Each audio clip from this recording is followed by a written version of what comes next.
I started by taping together 2 pieces of paper and drawing the outline of the face onto it. I used a pen that was out of ink to trace around the paper so that I could indent it onto the foam panels.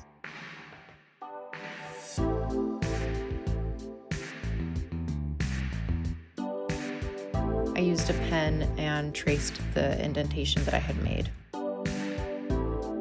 I cut it out with an X-Acto knife. I really recommend using a fresh blade for this, otherwise it will be very difficult. I started making the eyes by crunching up some tinfoil into a ball.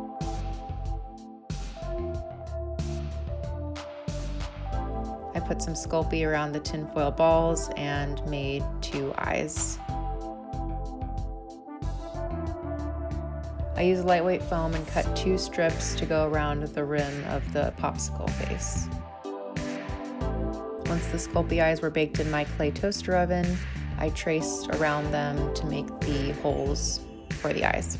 I cut them out with an X-Acto knife and fit the eyes into the holes. I added some hot glue to these strips of craft foam to give it a little bit more structure. And then I glued them onto the sides of the popsicle face.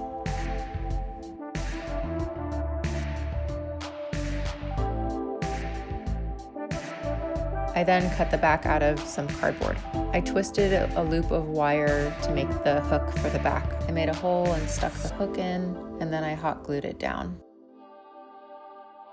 I then glued on the back piece.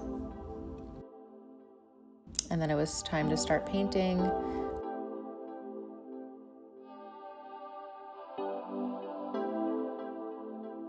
I added some baking soda to the paint to give it a little bit of texture.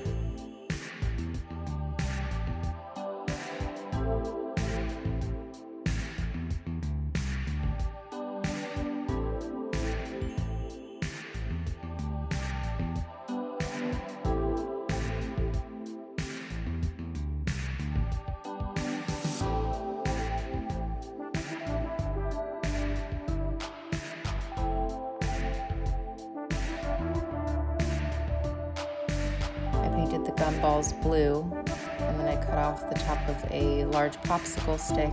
I used an X-Acto knife to cut a little slit so that I could put the popsicle stick inside. I wanted to make the edges a little bit smoother, so I used an X-Acto knife to trim away some of the foam, and then I used some slip, which is air dry clay mixed with water, to the edges and let it dry for 24 hours. I then repainted the edges off camera, and I glued in the eyeballs. And then I Mod Podged the whole thing. I used some super glue to glue in the popsicle stick, and that's it. Like and subscribe if you enjoyed, and thanks for watching.